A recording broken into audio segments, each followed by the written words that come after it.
예, 반갑습니다. 자, 오늘은 전 시간에 이어서 123페이지입니다. 123. 매수정권입니다.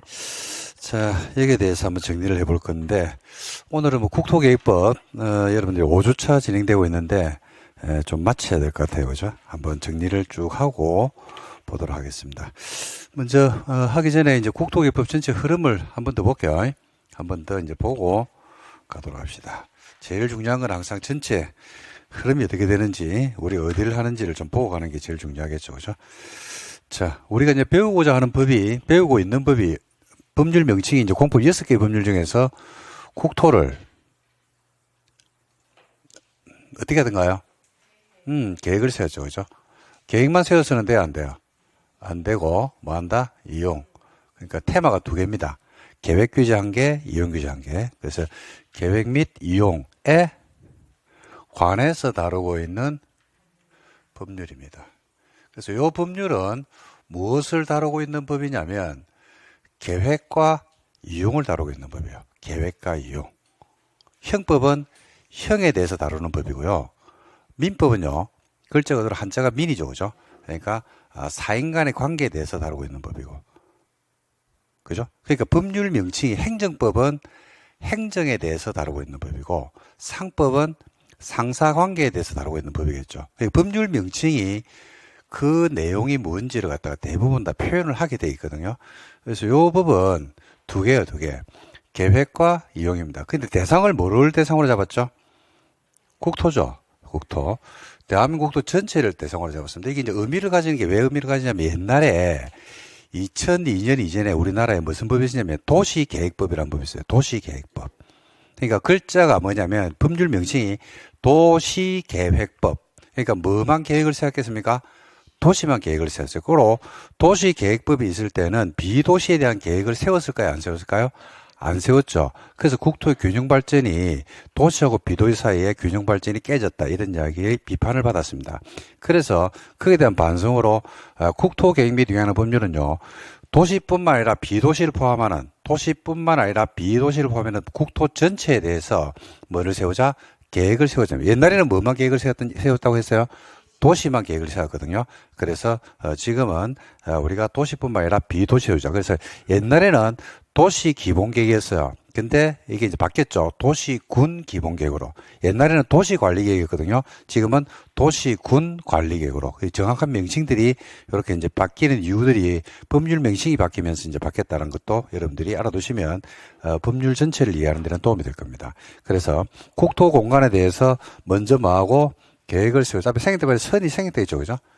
그 다음에 이용을 하자. 언제 이용합니까? 후 이용이죠. 그죠? 그러니까 뭐부터 해줘야 돼요?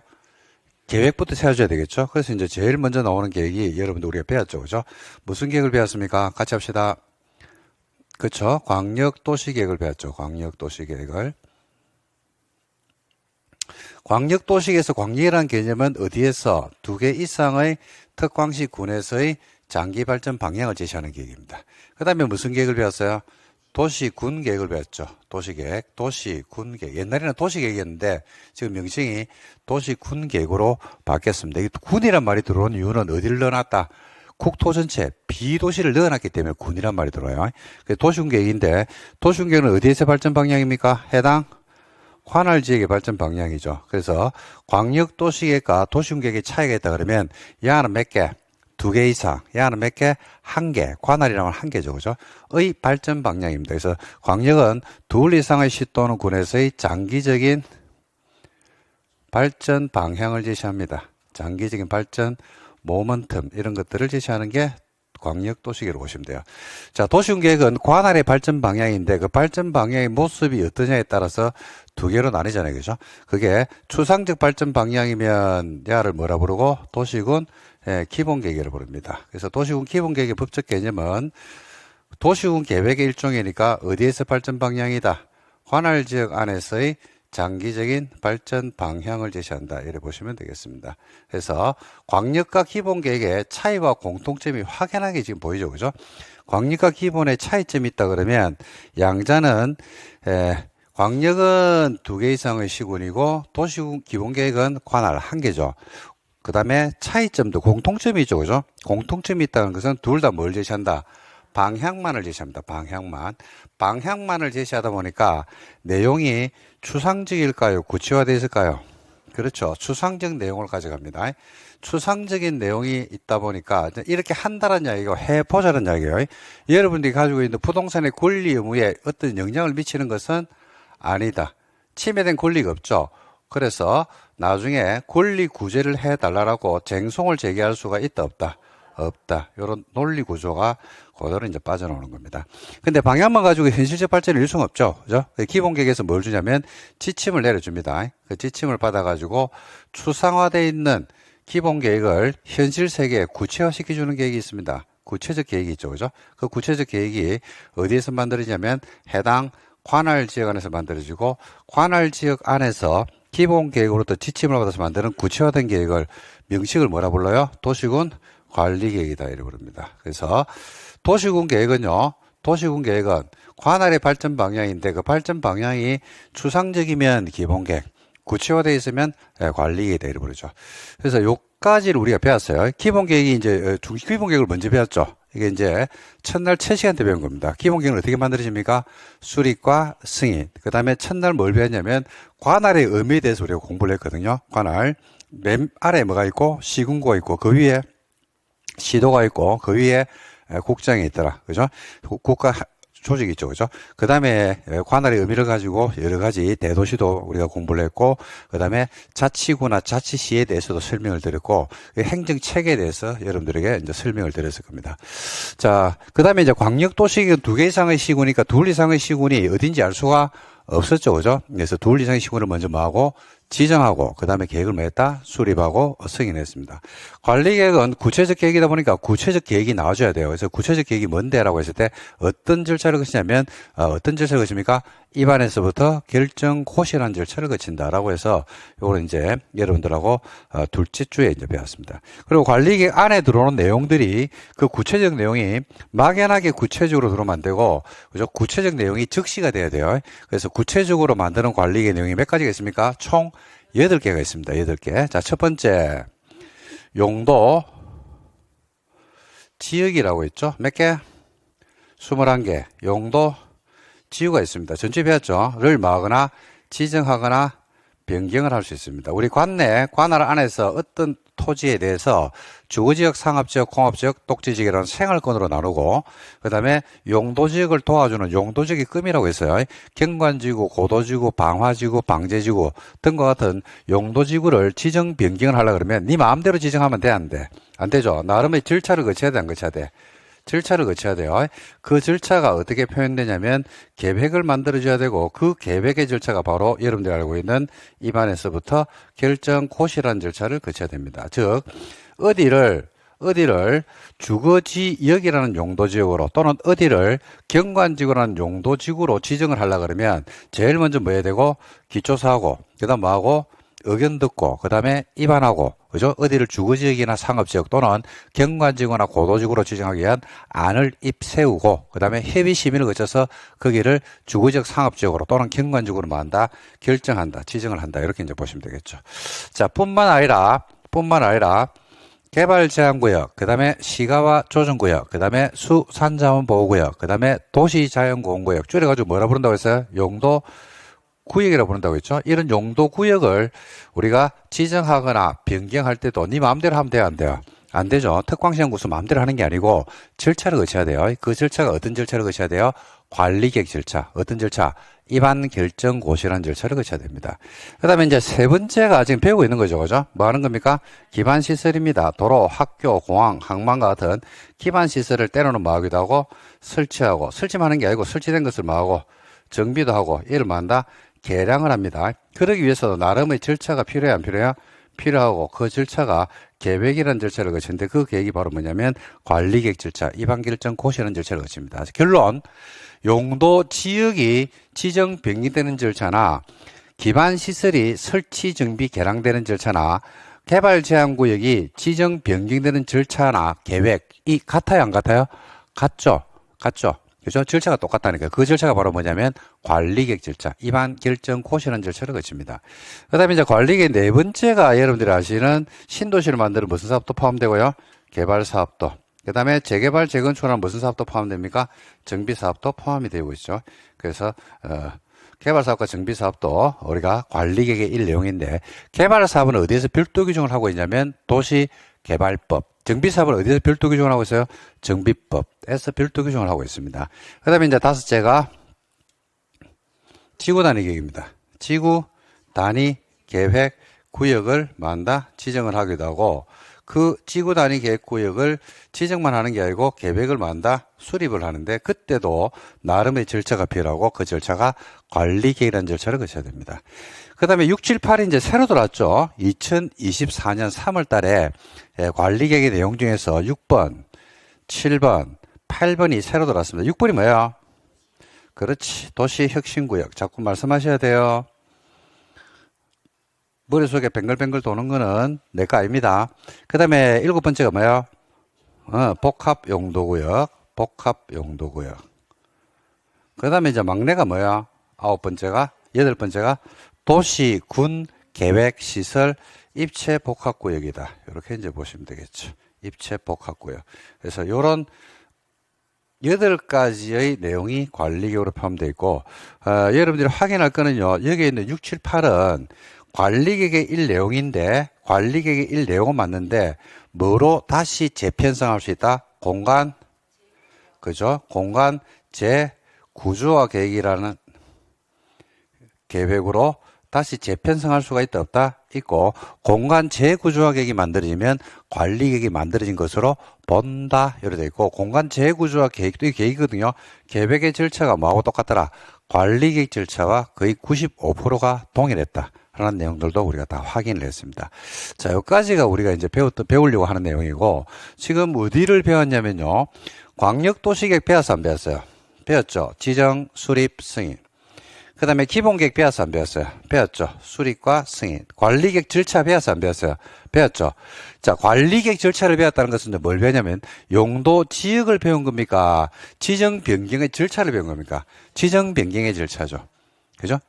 그리고 기반시설을 배웠나요? 기반시설이 설치, 정비, 개량되는 절차를 배웠나요? 절차를 배웠죠. 그죠?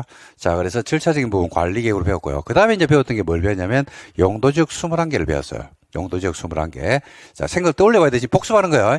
1, 2종 전용, 1, 2, 3종 일반, 준주거지역, 중심 일반 유통 근린상업지역, 전용 일반 준공업지역, 그 다음에 보전 생산 자연 녹지, 계획관리, 생산관리, 보전관리, 농림 자연환경 보전. 이런 용도지역이 지정되면 그게 맞는 행위제한 3가지 제한이 붙습니다. 건축제한, 그 다음에 건폐율, 그 다음에 용적률까지 배웠어요. 그러고 나서 이제 전주에 뭘 배웠냐면 용도지구를 배웠죠. 경관지구, 고도지구, 방화지구, 방제지구, 취락지구, 보호지구, 그 다음에 개발진흥지구, 특정용도 제한지구, 그 다음에 복합용도지구. 그리고 용도지구 행위제한을 어디에서 했냐면 조례에서 했고요. 조례에서 행위제한을 하지 않는 게 4개 있었죠. 고, 취, 개발. 치는 2개입니다. 자연취락지구하고 집단취락지구. 그죠? 그거는 조례에서 안 하고, 자연취락지구는 대통령령, 집단취락지구는 그린벨트 지정하기 때문에 개특법이라고 배웠습니다. 그 다음에 용도구역도 배웠어요. 개발제한구역, 시가와 조정구역, 수산자원보호구역, 도시자연공원구역. 이렇게 배웠죠. 그죠? 지금 배우고 있는 게 뭐야? 기반시설. 요 파트를 지금 정리하고 있는 겁니다. 요 기반시설 파트는요, 전주의 마지막 시간에 용어에 대해서 엄청나게 자세하게 설명을 드렸고, 이 용어가 기반시설 파트에서는 굉장히 중요한 용어니까 꼭 숙지를 하셔야 됩니다. 라고 말씀을 드렸고, 그게 여러분들 보고 있는 교재, 어디에 있는 걸 제가 판서를 하면서 했냐면, 여러분 교재 몇 페이지를 한번 보시면 되냐면, 그죠? 115죠? 115에 그 도야 시켜놨죠? 엄청나게 중요한 용어라고 제가 말씀을 드렸습니다. 여러 번 보시면서 꼭 익혀두시면 좋겠다. 이런 말씀을 드린 적이 있죠. 자, 그래서 이거 한 번 더 하고 이제 진도 나갈 겁니다. 자, 한번 보세요. 관리계획 3번이, 자, 다시 할게요. 좀 전에 봤죠? 기반시설이 있습니다. 기반시설을 뭐 하는 거? 설치하고, 설치만 하는 게 아니고 또, 정비하고 또, 개량하는 겁니다. 4번이 뭐야? 관리계획 4번. 그쵸. 개발사업에 관한 계획하고, 그 다음에 뭐 하는 거? 정비사업이 있습니다. 자, 여기에서 기반 시설의 종류는요, 여러분들이 가지고 있는 책에 보면 그 116페이지에 나오죠. 그죠? 기반 시설은 이렇게 박스를 딱 쳐놓고 종류 이래 가지고 교통시설인 기반 시설, 공간시설, 유통공급시설, 그죠?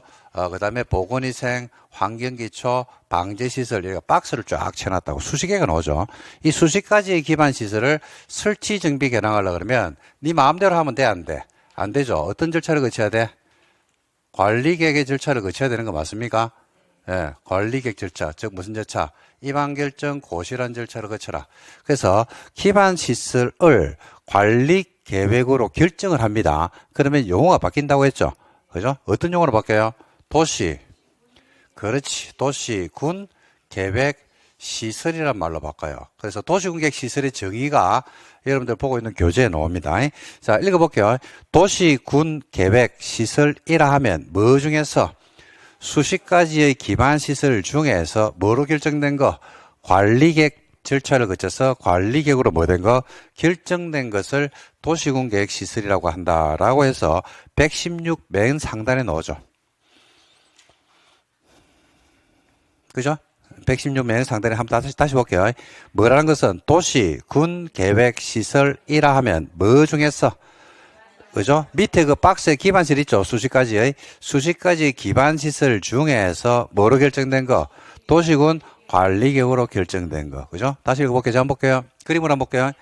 자, 도시군 계획 시설이라 하면 수십 가지의 기반시설 중에서 관리계획으로 결정된 것을 도시군 계획 시설이라고 한다라고 이제 말씀을 드릴 수 있습니다. 자, 도시군 계획 시설에 따른 것은요, 관리계획 절차를 거쳤다는 말이에요. 관리계획의 절차를 거쳤다는 말은요, 다르게 이야기하면, 관리계획이라는 절차를 거쳤다는 말은 다르게 이야기하면 구체화됐다. 관리계획 절차를 거쳤다라는 말은 구체화됐다. 뭐가 생겼다? 구속력이 생겼다. 이 말입니다. 그래서, 우리가, 어떤 토지가 도로 부지가 됐다라고 할 때 그게 도시군계획 시설 부지가 됐다. 이렇게 이야기하는 겁니다. 자, 도시군계획 시설이 됐어요. 그렇다고 해서 우리가 공사가 진행되는 것은 아니거든요. 그래서 도시군계획 시설인 상태에서 야를 진짜 이제 설치를 하는 겁니다. 이 설치한다는 말은요, 우리가 보는 건데 이걸 토지를 갖다가 뭐 하냐면 예산을 들여가지고 수용을 하고요. 그다음에 예산을 들어가고 공사를 만다 진행을 하는 것을 설치한다고 이야기합니다. 뭐 지나가다 보면 도로 공사하는 거 보고요.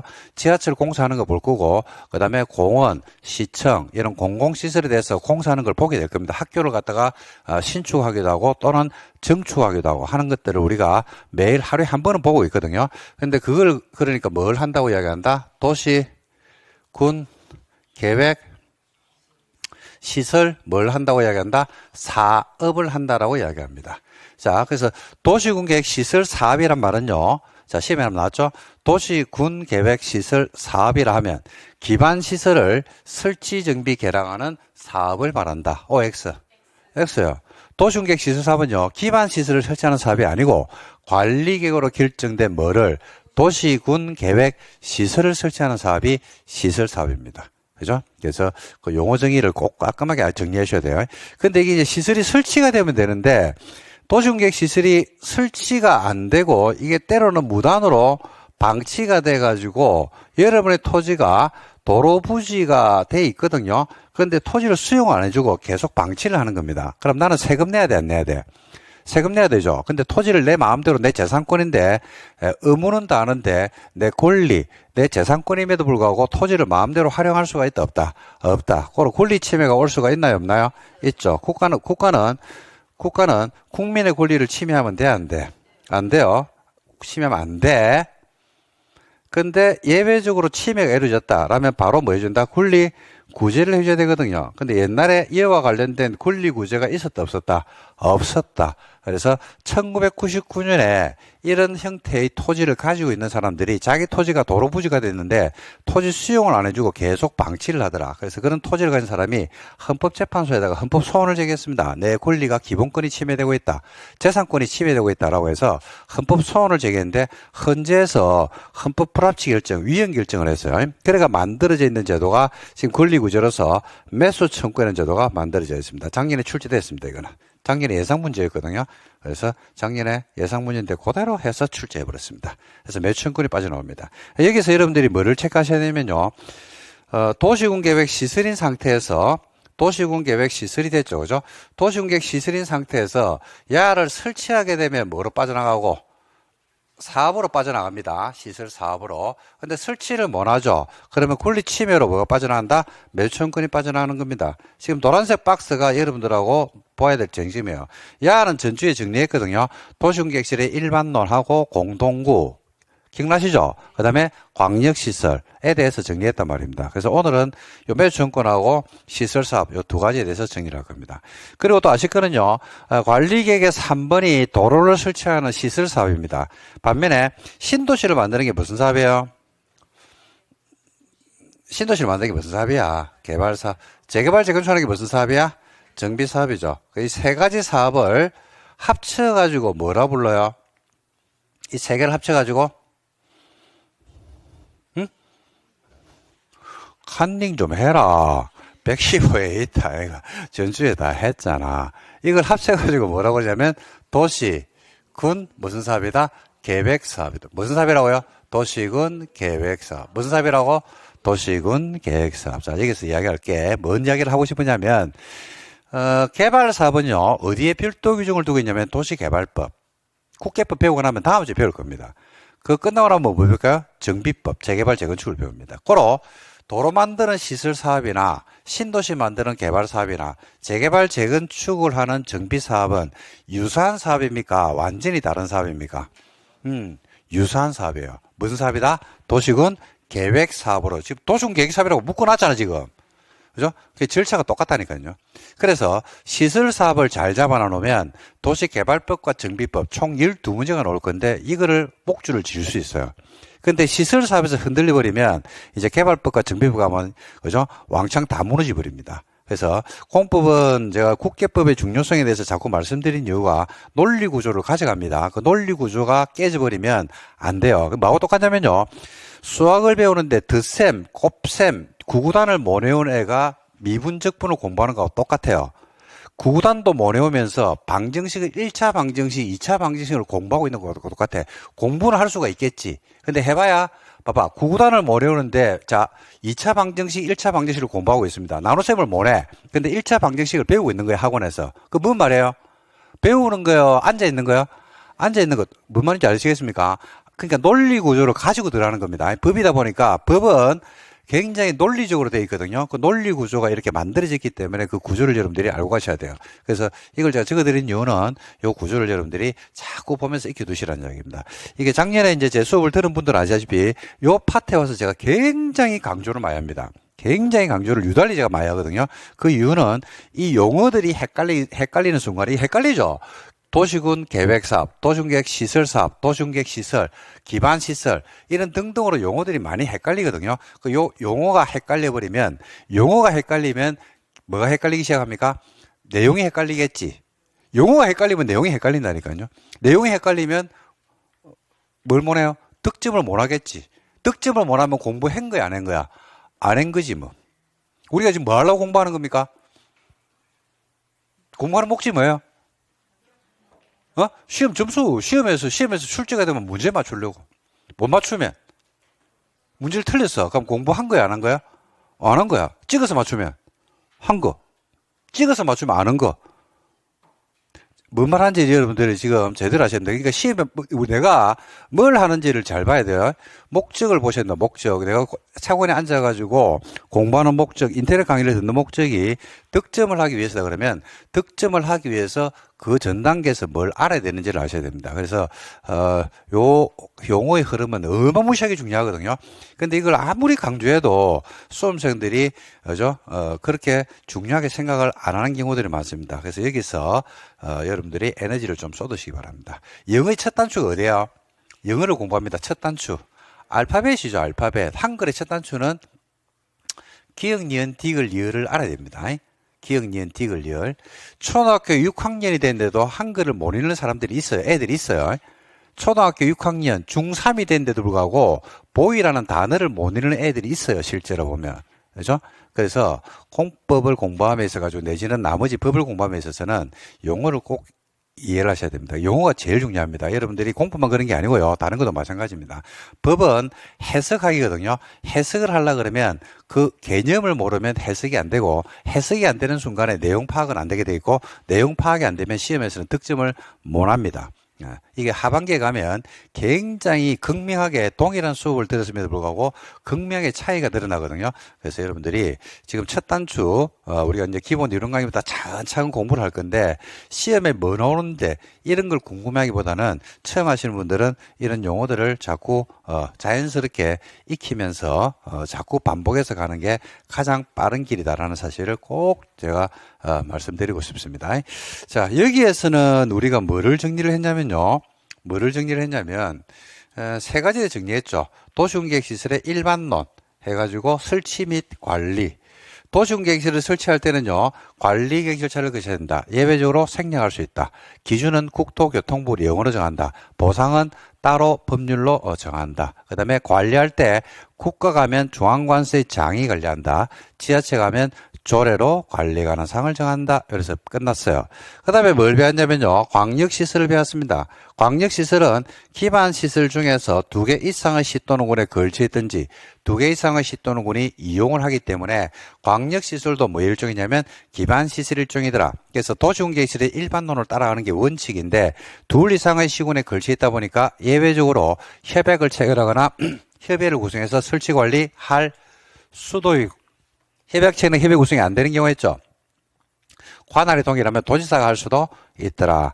그 다음에 국가계획으로 설치하는 광역시설은 법인이 할 수도 있다. 이를 배웠죠. 그 다음에 뭘 배웠냐면 전주의 마지막 시간에 공동구를 배웠습니다. 공동지하 매설구인 공동구도 유통공급시설에 있는 도시공객시설이거든요. 공동구를 따로 빼서 배웠죠. 200만 제곱미터를 초과하는 5개 신도시 도시개발구역, 택지개발지구, 경제자유구역, 그 다음에 공공주택지구, 도청 이전 신도시 플러스 1개 정비구역은 공동구를 설치하여야 한다. 그죠? 작년에 이제 거의 시험에 나왔죠. 그죠? 그 다음에 공동구 이 6가지 우리가 200만을 초과하는 개발 사업을 할 때 개발 계획을 만들 때는 공동구에 관한 내용을 포함시켜야 되겠죠. 그죠? 그리고 공동구가 만약에 설치되면 공동구에 들어가야 할 시설들은 공동구에 들어갈 수 있습니까? 들어가야 됩니까? 들어가야 되죠. 의무. 그리고 들어갈 때 공동구 협의회 심의를 거쳐서 들어가는 시설이 2개 있잖아요. 그죠? 가스관하고 하수도관. 그죠? 그 다음에 공동구 설치할 때 이제 비용이 들어가는데 비용은 별말로 쓰면 사업 시행자가 냅니다. 근데 사업 시행자 혼자서 독박 쓰는 건 아니고 점용 예정자하고 즉 한전, KT, 그죠? 그 다음에 가스공사, 난방공사 얘들하고 공동으로 비용을 부담하는데, 그죠? 점용 예정자들은 개별 시설을 설치할 때 들어가는 비용 범위 안에서 비용을 내면 되고, 국가나 지자체가 비용을 보조하거나 융자를 해줄 수도 있다. 뭐 등등의 내용을 배웠을 겁니다. 그 다음에 이제 관리하죠. 관리는 공동구 관리는 아무나 하면 안 된다고 했습니다. 그 안에 기간 사망이 다 들어가 버리거든요. 그래서 특광시장 군수가 관리하는 게 원칙이고, 그죠? 특광시장 군수는 위탁할 수도 있습니다. 그리고 관리비는 점용하는 사람이 면적에 비례해서 내야 되고, 안전유지 관리 계획이라는 걸 만들죠. 그죠? 몇 년마다 만들어요? 5년마다. 안전점검을 1년에 한 번 이상 하면 된다. 라는 내용을 전주에 이 3가지를 배웠습니다. 오늘은 이제 뭐 배울 거냐면 매춘권 배울 겁니다. 매춘권. 자, 매춘권으로 이제 넘어갈게요. 자, 이까지가 여러분들 우리 지금까지 한 달 정도 수업한 내용의 전체 흐름 내지는 복습을 쭉 한번 해봤습니다. 기억이 나십니까? 거짓말 하지 말고. 자, 그 다음에 이제 매춘권을 볼 건데, 좀 전에 봤던 요거 있죠. 요 기반시설, 도시공객시설 요거에 대해서 그림으로 제가 한 번 더 설명할 테니까 한번 들어봐봐요. 자, 갑이라는 사람이, 갑이 이만큼의 토지를 가지고 있어요. 을은 요런 형태의 토지를 가지고 있습니다. 갑과 을이. 근데 자기 토지가 도로가 설치될 거라고 도시군 관리계획이 입안 결정 고시가 돼버려가지고 도로가 지형도면이 고시가 되면서 도로 라인이 그렇게 쫙 꺼졌어요. 구체가 됐다 안 됐다? 됐죠. 이제 도로가 보이죠. 어딘지 라인이 나왔다니까요. 자, 그렇다 보니까 갑의 입장에서 한번 볼게요. 갑. 여러분이 갑이라고 생각해봐요. 나는 갑이다, 나는 갑이다. 갑이 싫은 분들은 나는 을이다, 을이다 라고 생각해봐요. 자, 그러면 내가 토지를 이만큼을 가지고 있었는데 오늘 2024년 12월 그죠? 오늘 관리계획 결정 고시가 돼가지고 지형도면까지가 고시가 돼버렸어요. 그러면 내 토지 중에서 이만큼입니다. 이만큼. 이 어디에 편입이 됐나요?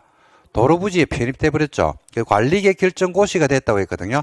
관리계획 결정 고시가 됐다는 것은 내 토지가 뭐가 됐다? 도시, 군, 계획, 뭐가 됐다? 시설이 됐다 이 말입니다. 도시군객 시설, 관리계획으로 결정 고시되면 뭐가 돼요? 도시, 군, 계획, 시설이 돼요. 그죠?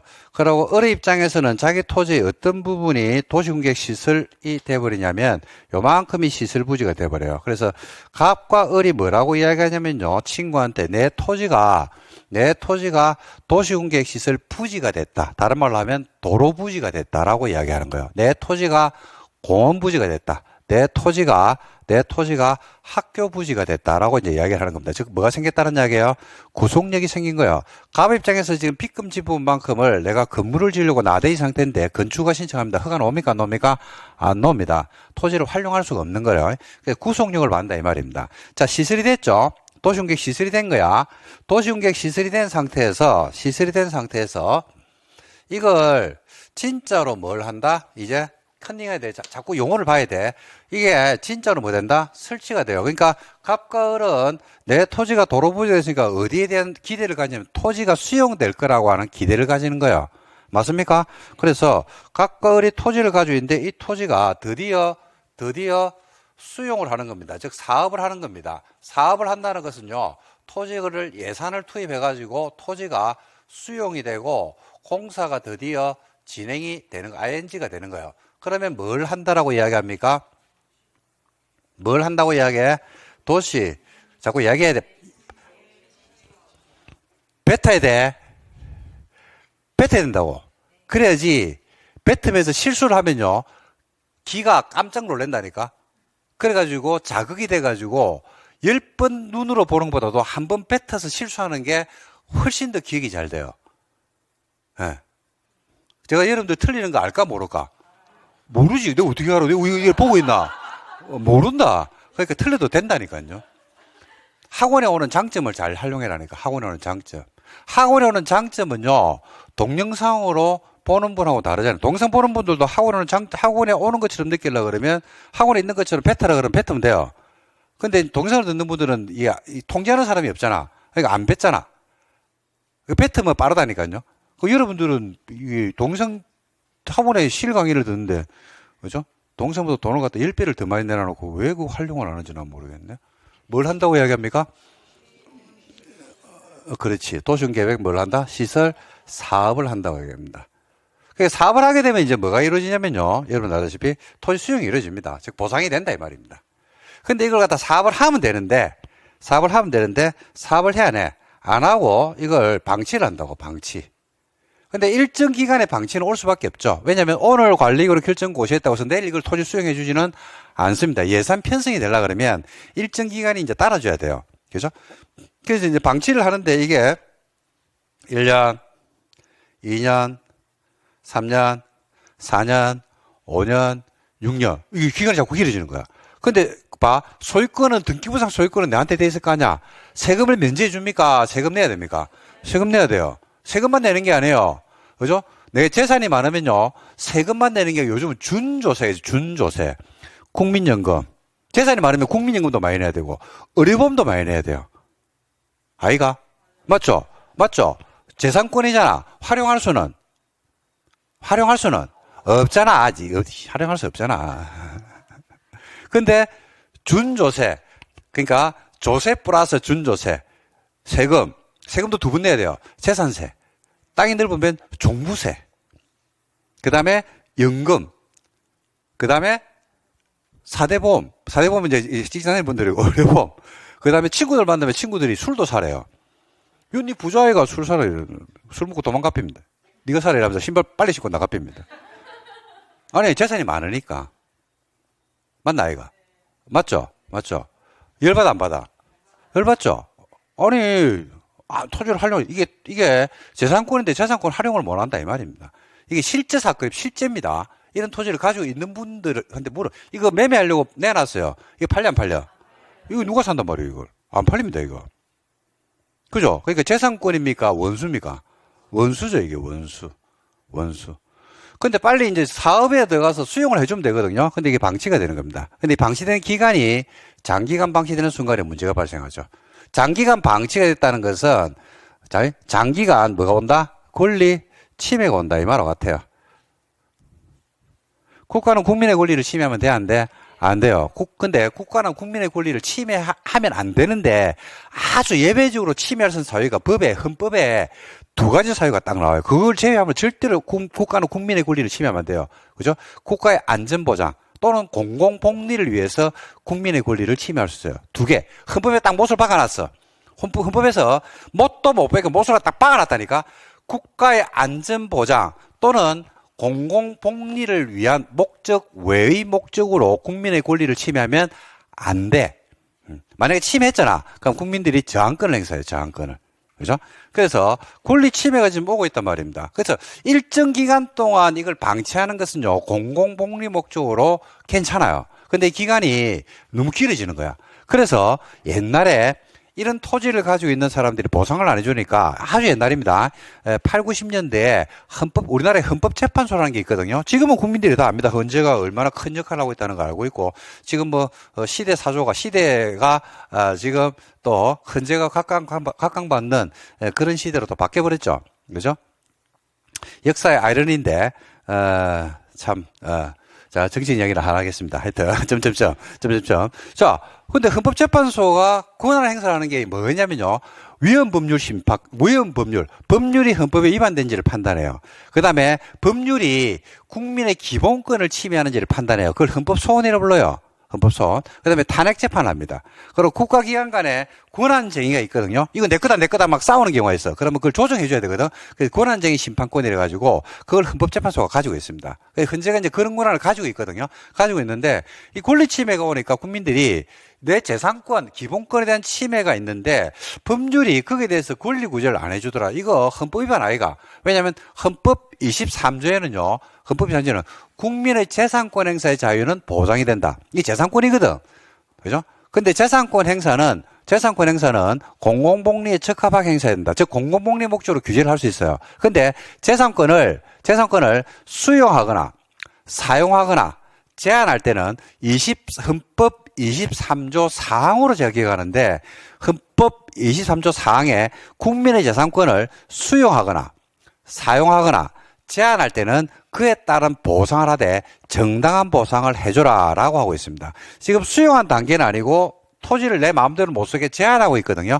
그런데 그에 따른 보상 규정이 옛날에 있었다 없었다? 없었더랬어요. 그래서 90년대에 이걸 헌법재판소에 헌법소원을 제기했습니다. 헌법소원을 기본권 침해로. 헌재가 권리 침해에 대해서 1999년입니다. 99년에 새천년이 오기 전에 지금부터 25년 전입니다.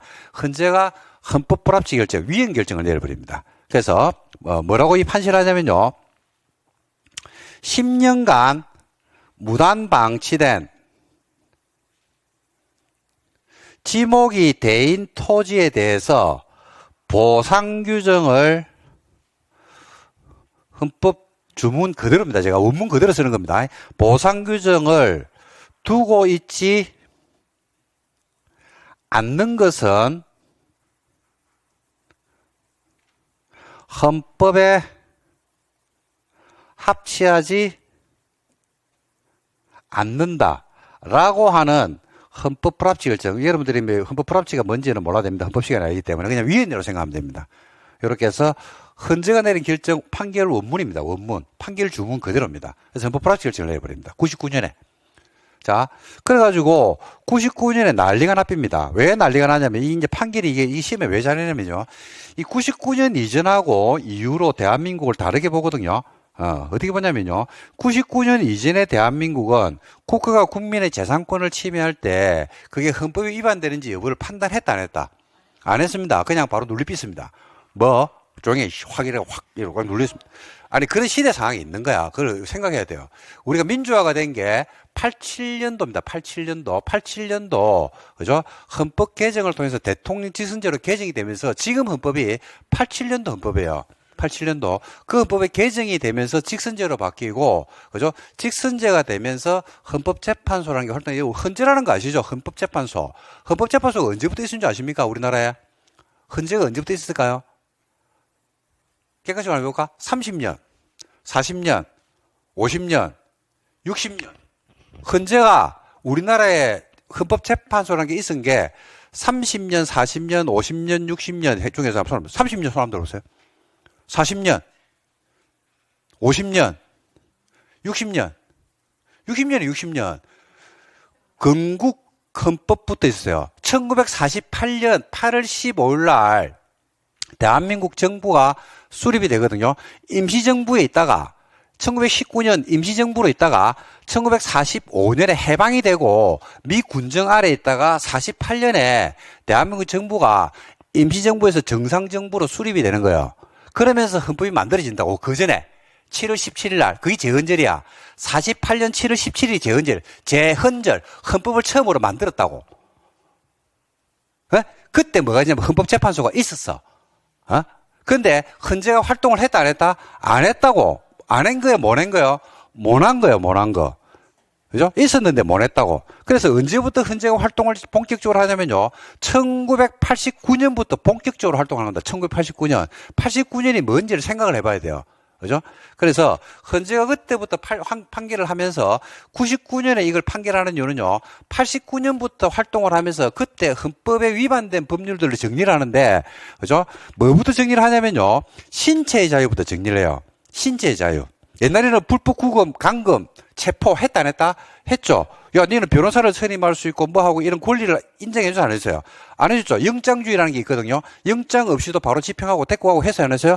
했단 말인데, 옛날에. 그게 언젠데요? 그게 100년 전 아닙니다. 그게 얼마 전이라니까, 얼마 전. 80년대에 그랬잖아요, 80년대에. 그러니까 우리가 지금 이야기하는 386 세대들, 그죠? 38, 옛날에 386인데 지금 386은 아니죠. 80년대 학번들, 그죠? 지금은 이제 그분들이 나이가 50대 후반 60대가 되는데 그분들이 학교 다닐 때 그 80년대 학번들이 그런 시절을 겪었다니까요. 그리고 나서 우리가 역사가 바뀐단 말입니다. 문민정부가 들어서고 그다음에 어떻게 되고 그 이후 역사는 잘 아실 거 아닙니까? 그 이후부터 헌재가 제대로 자리를 잡은 겁니다. 그래서 99년에 판결을 내다는 것은 굉장히 의미가 있어요, 이게. 그죠? 그래서 이전에 하고 이 이유를 나누는 이유는 이 판결이 굉장히 시험에 잘 나오는 이유가 요전에는 국가가 국민의 재산권을 침해하는 일련의 어떤 내용들을 하잖아요. 그죠? 그럴 때 그게 헌법 위반되는지를 판단 안 했어요. 근데 99년에 헌재 판결 이후에, 그죠? 부터는, 일련의 어떤 재산권을 규제하는 각종 정책을 쓸 때 이게 헌법 위반되는지를 항상 판단합니다. 그래서 요 판단이 난 이후에 수많은 제도들이 위헌 판결을 받아가 없어져요. 그래서 이제 위헌 판결을 받아 없어진 제도 중에서 굉장히 많은 제도들이 있는데 여러분들이 기억을 하려는가 모르겠는데 토지 초과 이득세라는 게 옛날에 있었어요. 토초세라고. 토지 소유 상한제라는 제도도 있었거든요.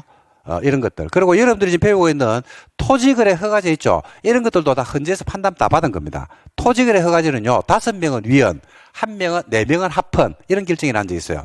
그걸 아깝다 합헌이다 이래야 하거든요. 한 명만 더 들어오면, 그러니까 현재는 9명의 재판관으로 구성되어 있는데 3분의 2, 6명이 찬성해야지 통과가 됩니다. 그래서 9명 중에서 5명은 토지거래가 하자는 위헌, 4명은 합헌. 그러니까 몇 명이 더 들어오면 되냐면 1명이 토지거래 허가 위헌으로 들어가면 토지거래 허가 자체도 위헌이 돼버립니다. 그래서 굉장히 많은 제도들이, 그리고 그 이후에 노무현 정부 시절에 주택거래 신고제라는 제도가 있었거든요. 그때 뭐라고 이야기했냐면요.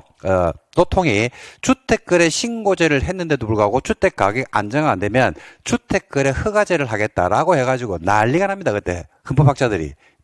정신이 있나 없나 이랍니다. 주택을 거래하는데 뭐 허가한다고? 그래가지고 결국은 헌법학자들의 반대로 도입은 못 해드렸습니다. 하려고 하는 움직임이 있어드렸어요. 그래서 실제 각종 정책을 쓸 때, 부동산에 관련된 규제 정책을 쓸 때 이런 우리가 헌법 위반 여부를 판단하게 되더라. 그래서 헌재가 이렇게 이제 판시를 했단 말입니다. 그래서 99년에 판결이 납니다. 그러면 99년에 헌법이 합치하지 않다 했기 때문에 헌법이 합치하게 만들어야 되겠죠. 그죠? 그래가지고 만들어진 제도가 지금 배우려고 하는 매수 청구권입니다. 근데 매수청구는 뭐니까 몇 년간 방치돼야 돼요? 10년. 그 9년은요? 9년은 방치해도 되나? 되죠? 9년은 돼요. 돼요. 9년은 돼요. 흔적을 왜 9년은 되는데라고 하니까 흔적가 이에 대해서 입을 닫아 팹니다. 8년은 돼요. 그러니까 9년하고 8년은 공공복리에 적합하다고 생각한 거야. 이때 당시 시대 배경은. 그리고 지목이 뭐 해야 됩니까? 되죠. 그러면 15년이 지났어요. 15년이 지났는데 지목이 전이야. 그럼 괜찮아. 그 보상 규정을 두고 있지 않는 것은 헌법에 합치하지 않습니까? 합치합니까? 합치하는 거예요. 15년이 지나도 지목이 대가 아니고 전답 가손이면 괜찮다 이 말입니다. 왜 그런지를 한번 이거 판결 위에 놓오는데, 자, 이 토지는 지목이 돼요. 요거는 전이야. 야는 11년이 지났고 10년이 지났어요. 야는 지금 18년째야. 자, 근데 야는 보상 규정을 두고 있지 않는 것은 헌법에 합치하지 않기 때문에 보상의 대상이 돼요. 야는 대가 아니거든. 그죠? 그래서 야가 반발하겠죠. 야! 나는 18년이 지났는데 나는 왜 보상 규정을 보상 안 해주는데? 라고 하니까 헌재가 이야기를 합니다. 니는 18년 전에 네 토지가 도로부지가 됐다고 해서 이 토지를 원래의 지목대로 활용하는데 지장을 본 게 있니? 이래 물었죠. 농사 짓는데 도로부지가 됐다고 해서 비닐하우스를 철거를 하거나 아니면 도로부지가 됐다고 해서 심어놓은 벼를 수확을 못하게 하거나 내년에 파종을 못하게 하거나 라고 하니까 이래 얘기하죠. 그러니까 니는 피해본 게 없다. 피해본 게 없다. 물론 이 토지를 형질 변경을 해서 지목 변경이나 형질 변경을 해가지고 창고를 짓는다, 다른 목적으로 적극적으로 사용할 때는 장애를 초래한 바가 있긴 있죠. 근데 소극적 목적으로 볼 때는 크게 지목대로 사용하는 데 지장이 없다라고 본 겁니다. 그래서 니는 괜찮다. 대신에 니는 이 지목이 대인 토지 같으면 뭐에 활용되는 토지입니까? 건물 건축에 활용되는 토지거든요. 근데 건축하는 죽었다 깨나도 안 내주거든. 예, 그래서 니는 보상의 대상이 된다. 이렇게 이제 생각한 겁니다. 자, 그래서 요 판결 원문을 가지고 이제 볼 건데, 요까지는 이제 여러분들에게 그 배경 지식에 대한 설명입니다. 자, 그러면 당연히 국회에서 입법을 할 겁니다. 99년에 뭐라고 판시했는지 한번 더 다시 볼게요. 몇 년이 지난, 10년이 지난 지목이 뭐인 토지, 대인 토지에 대해서 뭐 때문에?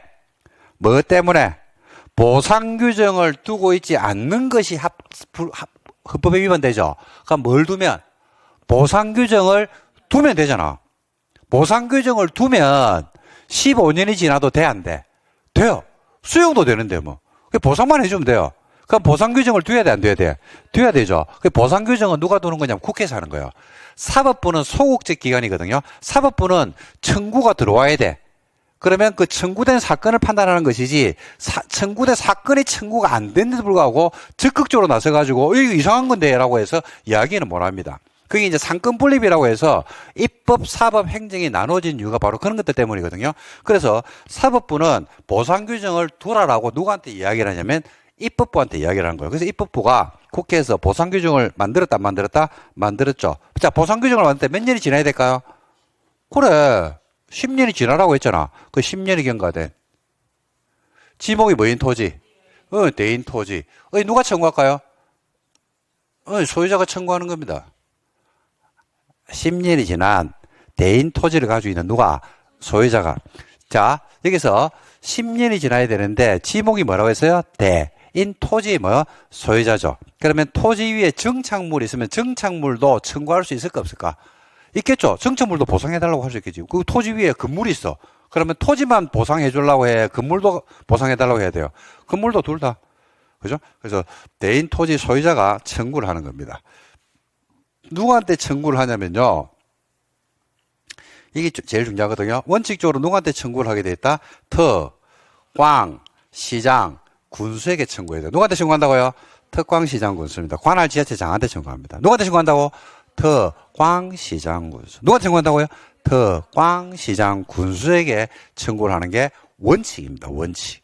만약에 예외적으로 사업 시행자가 정해져 있는 경우가 있거든요. 시행자가 누군가로 정해져 있는 경우가 있어요. 그럼 이 토지가 방치가 안 됐으면 사업 시행자를 정해놨으면 그 사업 시행자가 토지를 수용하든지 매수했을 겁니다. 그럴 때는 시행자가 정해져 있으면 시행자한테 청구를 하면 돼요. 근데 원칙은 누가 된다고요? 특광시장 군수한테 청구하면 돼요. 자, 청구했지. 청구했지. 그러면 얼마 안에 이러니까 6개월입니다. 6월 안에 매수 할까 말까를 여부를 결정을 해줘야 돼요. 얼마나? 6개월입니다. 6개월 안에 매수할까 말까를 정해야 돼요. 매수할까 말까 할까 말까 한다고 했지. 매수한다고 만약에 했지 그러면 얼마 안에 이러니까 2년 안에 매수를 할 수 있다. 이거 매수를 해야 됩니다. 의무입니다. 얼마나 매수라고요? 2년. 자, 매수하는데 매수할 때는 원칙적으로 누가 매수하는 게 원칙입니까? 특광시장 군수가 원칙이죠.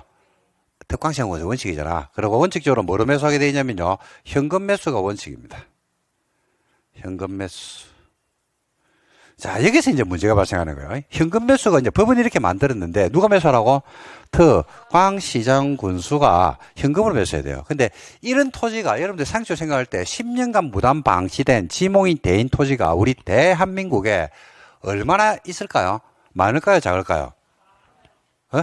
그렇죠. 어마무시하게 많아요. 어마무시하게. 그래서 헌재가 처음에는 뭐 이거는 들키는 이야기인데 옛날에 저도 지금 기억이 안 나가는데 이 위헌 판결을 내리려고 봤는데 그때 당시에 공시지가로 몇십조 단위의 토지가 있었답니다. 전답 가수원 빼고 대만. 그러니까 위헌 판결을 하게 되면 전부 다 보상을 싹 다 해줘야 되거든요. 그래서 이건 아니다 싶어가지고 매수해달라고 청구하는 거로 바꿔버렸어요, 이걸. 근데, 자, 매수 청구이 들어왔어. 누가 매수하는 게 원칙이라고요? 특광시장 군수야. 자, 예를 들어서, 자, 강릉시에서 매수 청구이 들어왔어. 그럼 누가 매수 의무자가 되냐면 강릉시장이 매수 의무자예요. 강릉시장은 2년 안에 매수를 해야 돼. 뭐로? 현금으로. 돈이 있어 없어? 없어요. 갑자기 매수 청구 들어오면 돈 없어요. 이게 주문에 돈이 없다니까요. 매수한다고 했는데 돈이 없는 거야. 그럼 매수가 보상이 돼 안 돼? 안 되죠. 그래서 원칙 현금 매수가 원칙인데 현금 여력이 없더라. 지금도 우리나라 지자체 256개의 지자체 중에서 흑자를 보는 지자체는 몇 개 안 됩니다. 10손가락에 꼽히지도 않아요. 그죠? 강남 3구 정도. 그리고 지자체 중에서 과천 정도가 예산이 세금을 걷어서 예산을 편성하고 쓰는 돈이 거의 뭐 어느 정도 균형이 맞다고 이야기하거든요. 나머지는 몽창구리 적자입니다. 몽창구리. 예산이 없다 이 말이에요. 예산이. 그러니까 이런 것들이 청구가 들어오면 이게 뭐 1, 2억이겠습니까? 수백억 내지는 수천억이겠습니까? 이게 수천억이거든요. 그리고 이게 10년간 무단 방치된 지목인 대인 토지에서 2000년의 제도가 만들어졌다고 했지. 그러면 그 전에 누적된 토지들이 어마무시하게 많지 않았을까? 그렇겠죠. 그래서 매수 못하는 이상한 사태가 발생한 겁니다. 그래서 예외적으로 뭐를 발행할 수 있다? 채권을 발행할 수 있는 가능성을 열어뒀고 이 채권이 도시공객시설 채권입니다. 채권은요. 누가 매수 의무자인 경우에 발행을 할 수 있냐면 채권 발행 요건인데 매수 의무자가 누굴 때만 발행한다? 지자체인 경우에만 발행합니다. 시험에서 제일 많이 놓은 겁니다. 야가. 매수 의무자가 누구라고요? 지자체인 경우에만 발행할 수 있어요. 그러니까 매수 의무자가 만약에 국가야. 그러면 발행할 수 없어. 주택공사 발행할 수 없어. 도로공사 발행할 수 없어. 누굴 때 발행한다고요? 지자체. 지자체가 발행하는 채권이기 때문에 이게 지방채, 공채가 되는 거예요. 공채. 그죠? 두 번째는 원칙의 예외요. 예외죠. 그래서 소유자가 뭐 할 때만 발행할 수 있냐면 원해야 발행할 수 있습니다. 소유자가 뭐 해야 된다고요? 원해야지 발행할 수 있다. 그 다음에 세 번째는 소유자가 원해야 발행하는데 그 토지가 부재부동산이거나 부재부동산은요 별게 아니고 부동산 소재지에 소유자가 없죠. 그러면 그게 부재부동산입니다. 여러분이 만약에 제주도에 토지를 가지고 있죠. 그럼 여러분들은 뭐가 되냐면 부재지주. 그리고 그 부동산은 부재부동산이 돼요. 제가 만약에 강원도에 토지를 가지고 있잖아요. 그죠? 그러면 저는 부재지주. 그리고 그 부동산은 부재부동산이 되는 거예요. 그죠? 그래서 소유자가 거주지 없을 때. 두 번째는 비업무용 토지일 때. 법인이 토지를 가지고 있는데 그 토지가 사옥을 짓겠다, 공장을 짓겠다, 이런 목적이 아닌 토지인 경우가 있습니다. 그걸 비업무행위로 부릅니다. 이런 토지일 때는요, 이런 토지일 때는 소유자가 원치 않아도 대금이 3천만 원을 초과할 때는요, 초과 금액에 대해서 채권을 발행할 수 있습니다. 그러니까 매수 대금이 7천만 원이야. 그러면 얼마만큼 채권을 발행할 수 있다는 얘기입니까? 4천만 원까지 발행할 수 있습니다. 이거는 소유자가 원치 않아도 발행할 수 있다. 이렇게 보시면 돼요. 그 다음에 네 번째는 채권을 발행할 때는 무슨 법을 준용하냐면요. 지자체가 발행하기 때문에 지방재정법이라는 법을 준용을 해서 채권을 발행할 수 있고, 채권의 만기는 10년짜리 채권이 되겠습니다. 만기가 몇 년이라고요? 10년입니다. 만기 10년짜리 채권으로 발행할 수가 있다. 이렇게 보시면 됩니다. 그래서 시험에서는 매수청구에서 시험에서 가장 많이 나온 거는요, 채권이 가장 시험에서 많이 나왔다. 이렇게 보시면 되고, 매수청구에 시험 문제 나오면 5개의 지문이 나올 건데 그 5개의 지문 중에서 한두 개는 반드시 채권 관련 내용이 시험 지문으로 뜨니까 그 부분을 조심을 하셔야 됩니다. 여기 매수청구 답니다. 설명돼 버렸어요. 자, 플러스 여기서 중요한 제도가 하나 있는데, 자, 저 좀 보셔야 돼요. 10년이 경과된 지목인 대인 토지 소유자가 특공시행구에서 청구를 했잖아요. 그죠? 하니까 6개월 안에 매수할까 말까를 결정해줍니다. 희한한 게 하나 있죠. 뭐가 희한합니까? 매수를 막을 수 있다? 거부할 수 있어요. 자, 내 권리가 인정돼서 내 토지가 10년간 무단 방치된 지목인 대인 토지야. 나 매수 청구이 생겨서 안 생겨서? 생겼죠. 10년 지나면 생겨요. 청구를 했어. 하니까 과천시장이, 서울시장이 매수 거부를 한 거예요. 왜? 그러니까 돈 없어. 돈이 없대요. 돈이 없다면서 매수를 거부해버려요. 매수를 거부한다니까? 청구를 했어. 헌재가 인정해줬는데. 국회에서 법을 만들었어. 그런데 국회에서 법을 만들 때 매수를 거부할 수 있는 가능성을 열어두고 있어요. 그 청구를 하니까 돈이 없는데 라면서. 그럴 수 있어, 없어?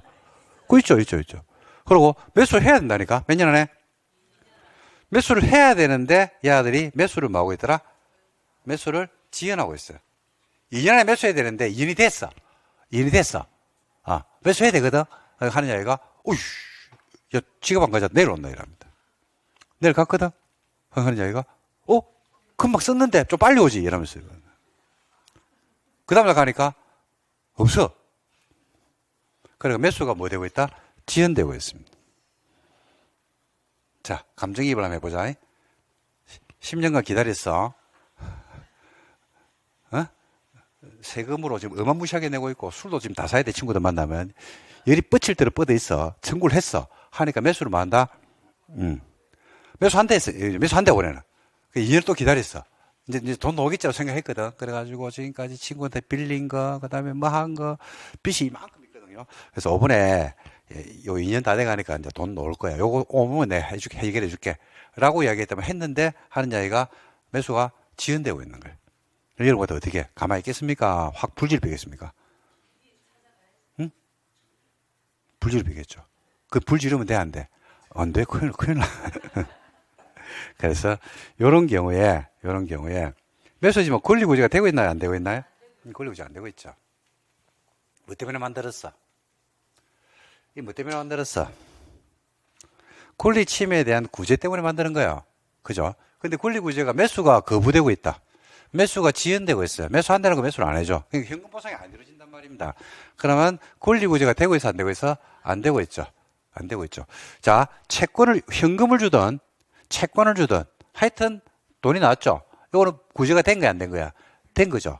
그래서 권리구제가 안 되고 있기 때문에 다른 방법의 새로운 권리구제가 나와야 돼, 안 나와야 돼? 만약에 이게 권리구제가 안 된 상태에서 매수 거부권 행사를 하고 매수해야 됨에도 불구하고 매수를 계속 지연하는데 그에 대한 후속 장치를 안 두고 있으면 이 매수권은 다시 위헌이 됩니다, 이거. 그죠? 그래서 그러면 안 된다니까요. 그래서 새로운 권리구제를 우리가 이제 생각해야 되는데, 이게 어떻게 해줄 것인가라면, 돈을 주면, 돈이나 현금을 주든지 채권을 주면 게임 끝나는데, 이게 줄 형편이 안 되더라. 그럼 어떻게 해야 되느냐라는 이야기죠. 어떻게 해야 되느냐라고 하니까, 여기에 우리가 좀 전에 봤던 매유증권에서의 원리가 이게 숨어 있습니다. 자, 다시 볼게요. 자, 지목이 대인 토지하고 전인 토지하고 헌재에서 뭐라고 판시를 했냐면요.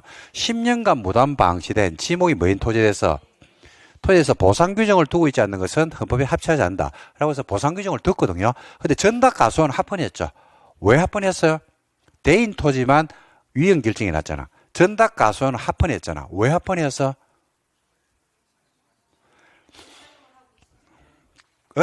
그렇지. 전답 가수는 합헌. 왜? 토지를 원래 지목대로 뭐 할 수 있으니까, 활용할 수 있으니까. 그러니까 만약에 지목인 대인 토지도 원래 지목대로 활용할 수 있으면 위헌이 아니겠네. 그래서 매수가 거부되거나 매수가 지연될 때는요, 다른 방법의 권리구조로서 토지를 마을 수 있게 한다? 활용할 수 있게 합니다. 뭐대로?